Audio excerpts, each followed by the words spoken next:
네, 금강산매경 공부 계속하겠습니다. 썸네일이 좀 길죠?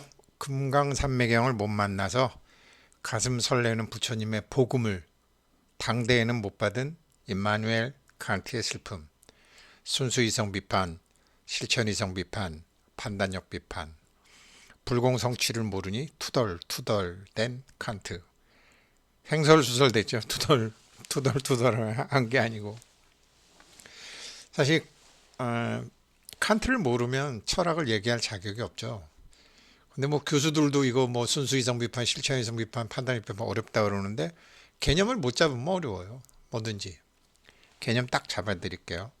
마치 저는 오래전부터 잡았던 것처럼 폼 잡아서 죄송한데 남 가르치려다 보면 이렇게 생기는 게 많아요. 네, 보죠. 부처님 자기를 보는 공부라는 말을 하죠. 우리는 다 상이고 이미지이기 때문에 여기에 이제 자기예요. 텔레비 속에 맨날 바뀌는 오늘은 이랬다 내일은 저랬다 울고 웃고 뭐 좋다 슬프다 어쩌고 저쩌고 하는 게 요게 자기예요. 우리가 알고 있는 자기 다 상노름이죠.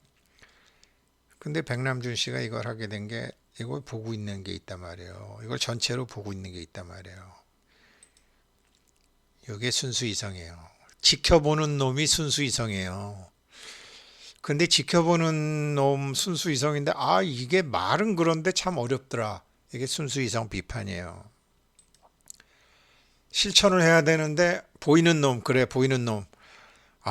그런데 이게 참 시무도에서 동자가 소 길들이기 힘들듯이 이게 또 맘대로 잘 안 되더라. 말만 그렇지 잘 안 되더라. 이게 실천이성이에요. 보는 놈이 보기는 봐요. 근데 이게 이리 갈까 저리 갈까가 잘 안 되는 거예요. 그게 판단력 비판이에요.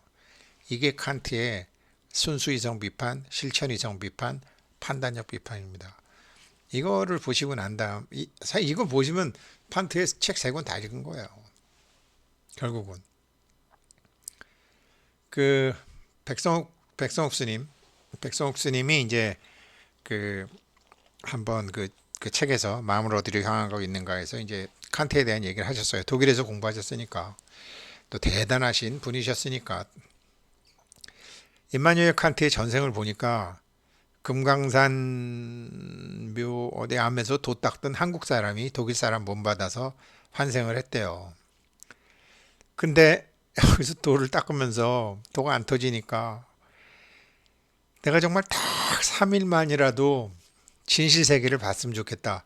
우리 지금 금강산맥에서 금강산매경에서 입 실제품 하고 있잖아요. 아, 내가 실질세계에 3일만 들어갔으면 좋겠다. 그러고 죽었대요. 그리고 칸트로 태어나가지고 딱 3일만 본 거예요. 소원대로. 그런데 이게 막 디릿다 헷갈려갖고 이 보는 놈 보이는 놈 지켜보는 놈이 디릿다 해가지고 참 막판에는 이렇게 좀 사람이 이게 맛이 가가지고 횡설수설하고 다녔다는 거 아니에요. 그 얘기를 이어령 선생님이 표현을 하셨더라고요. 한번 보죠. 그러니까 이제 이어령 선생님이 이제 생각으로부터 피난 머리를 멍 때려라. 진공의 배를 만들어라. 정보의 홍수 속에서 익사하기 직전에 노아의 방주처럼 진공의 배를 만들어라. 그게 멍한 상태다. 오늘날은 생각하지 않는 사람이 사실 생각하는 사람이다. 이거 정말 중요한 말이에요. 그래서 명상. 그런 사람이 새로운 능동형 인간이 되고 있어요. 야, 생각, 서원으로, 참 서원이 사홍서원이 굉장히 중요한데, 사홍서원을 나는 비록 별 볼 일 없는, 지금은 별 볼 일 없는 것 같지만, 사홍서원을 딱 잡으면 인생의 목적의식이 생기고 방향성이 생겨요. 그러면서 생각지도 않은 일이 일어나요. 근데 그건 생각으로 되는 길이 아니에요. 생각하지 않아야 돼요. 그게 명상이거든요. 아주 중요한 말씀이 있고요. 뇌를 비워서 진공 상태로 만드는 것. 그래서 업으로부터 자기를 보호하는 행위가 멍 때린다라고 요즘 애들이 한다는 거예요. 뇌를 비워서 생각, 걱정, 근심, 걱정이 될수록 내려놓으세요. 배째 다 내려놓으세요. 그러면 답이 나와요. 그 말씀 있고, 여기가 이제 그 기자가 질문하죠. 자연계, 법계, 상징계가 진선미의 세계라고 하셨어요. 칸트의 순수 이성 비판, 실천 이성 비판, 판단 이성 비판도 다 연결이 된다고요. 이제 이렇게 질문을 하니까 맞아요. 순수 이성으로 보면 이 자연계에 신이 존재하지 않아요.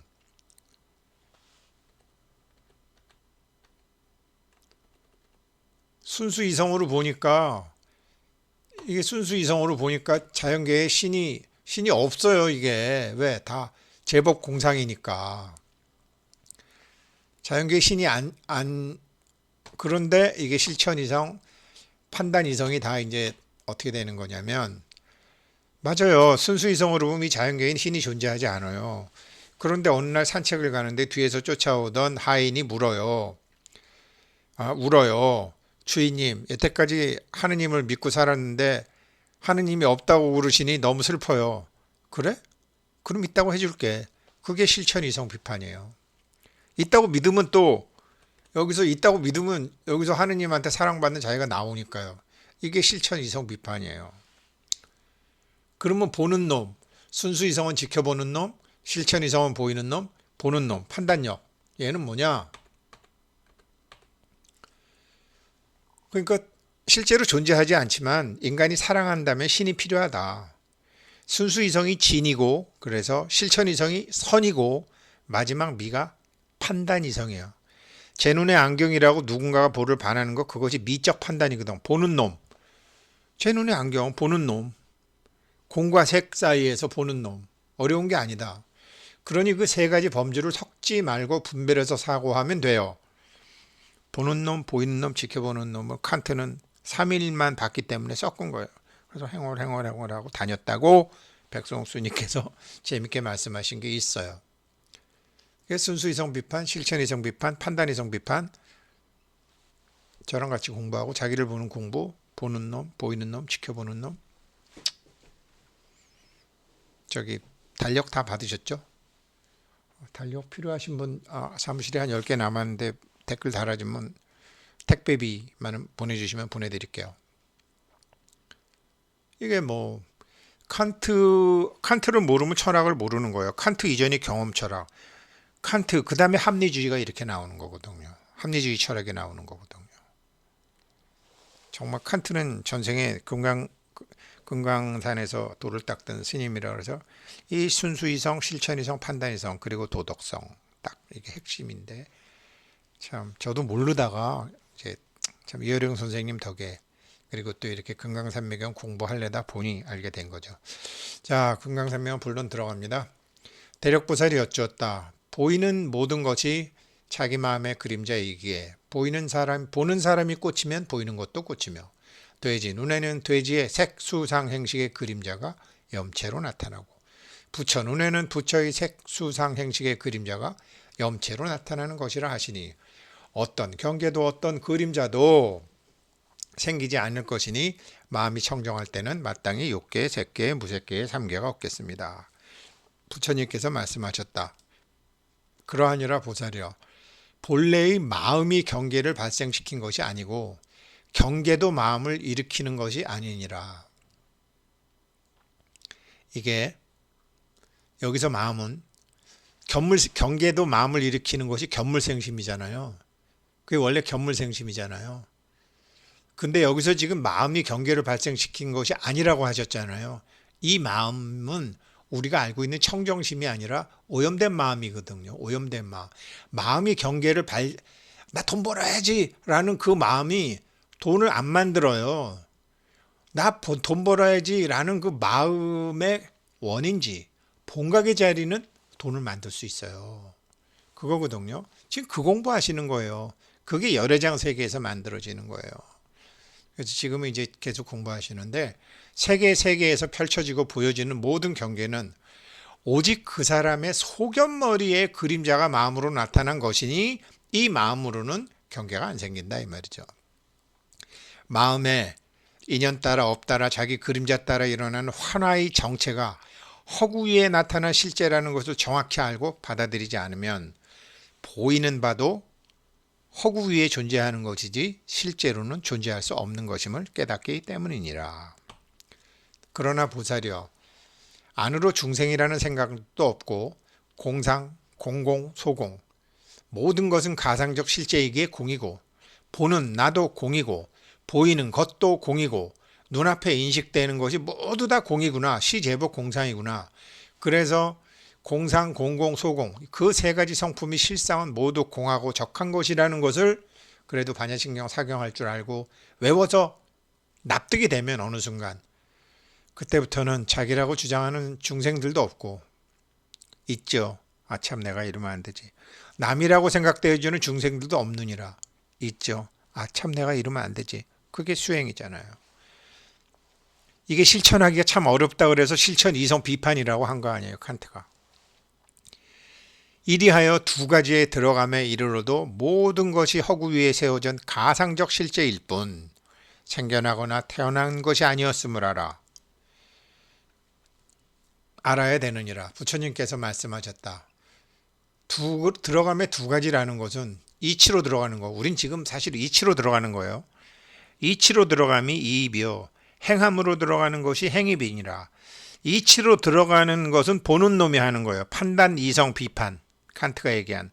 행함으로 들어가는 것은 보이는 놈이 하는 거예요. 실천, 이성, 비판. 순수 이성 자체는 완벽하니까.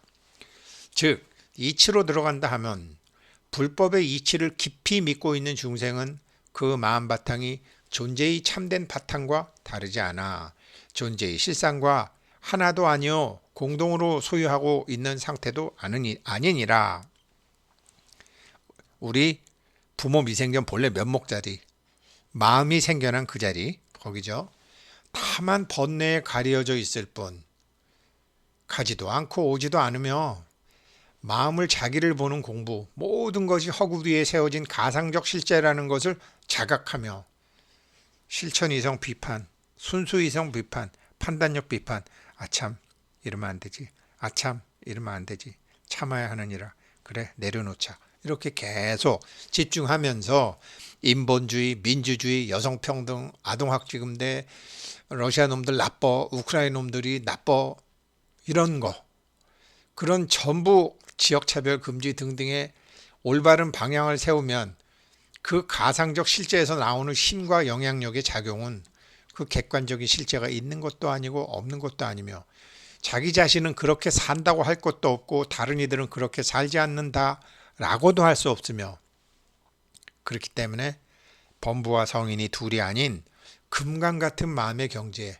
칸트가 3일간 있었던 그 순수 이성의 그 자리, 3일간만 봤던, 지난 생에 한 3년이라고 그랬으면 3년 봤을 텐데 3일만 보고 그냥 딱 화경이 닫혀버리니까 홍알홍알해서 이 주머니에 넣고 저 주머니에 넣고 막 보는 놈 보이는 놈 지켜보는 놈이 막 짬뽕이 돼갖고 막판에 횡설수설했다는 거 아니에요, 칸트가?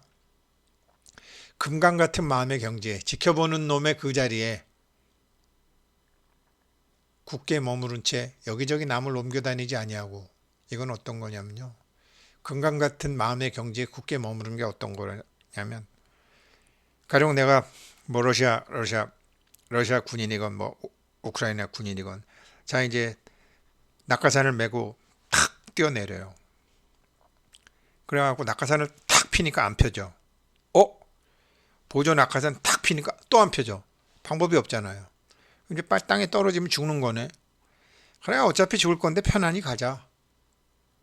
그런 마음. 아무것도 안 하는 거. 할 게 없잖아요. 1번 낙하산 폈는데 안 펴지고, 보조 낙하산 폈는데 안 펴지고, 아무것도 할 게 없다.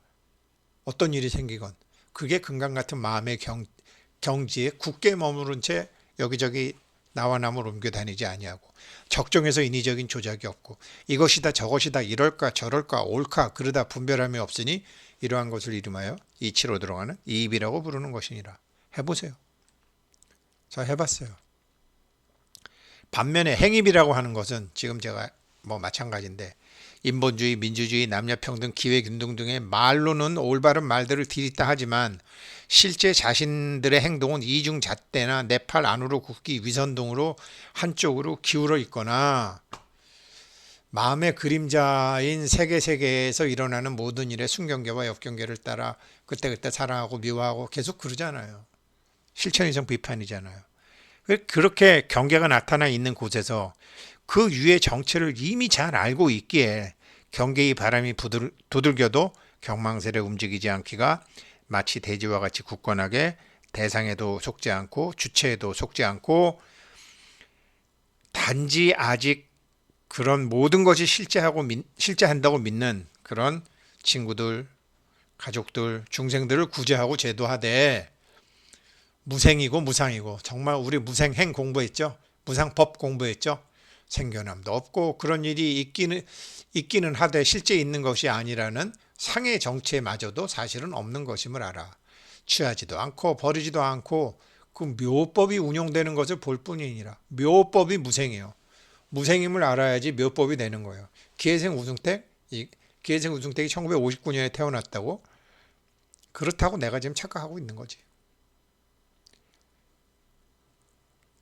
야, 이게 정말 납득이 되셨으면 좋겠어요. 그래서 보살이요. 마음에는 나가고 들어오며 없고 나가고 들어오는 것이 없더라도 들어오되 들어오지 않는 것이므로 그냥 이런 상태를 이 팽입이 되면 공문에 들어왔다고 부를 뿐이니라. 비행기에서 떨어지는데 낙하산 안 펴질 때 그래요. 땅에 떨어질 때까지 마음이라도 편하게 가자. 즐겁게 가자. 시원하네. 그거 비유하면 가장 정확한 표현이에요. 이와 같이 제법이 모두 공상이라는 것을 알고 공문에 들어가는 법을 반야바라밀이라 하며 반야심경 그때의 법, 그 허구 위에 세워진 실제, 가상적 실제의 적용대의 법은 모습은 공하지도 아니하고 작용됨이 있어 불공이라고 하며 이거를 모르신 거예요. 다 제법 공상이지만 그때의 법상 다 낙하산 지금 안 펴져. 1번 안 펴져. 2번 안 펴져. 그래? 그럼 내가 할 거 없네. 뭐 즐겁게 가지. 모든 걸 다 내려놨을 때 그 공에서 작용이 일어나요. 그 불공지법. 그 불공의 작용됨이 불공성취의 묘법이 되는 것이기에 그러하기에 법은 헛되다고 폐기하는 것이 아니니라. 이 불공이요. 말씀드린. 이거를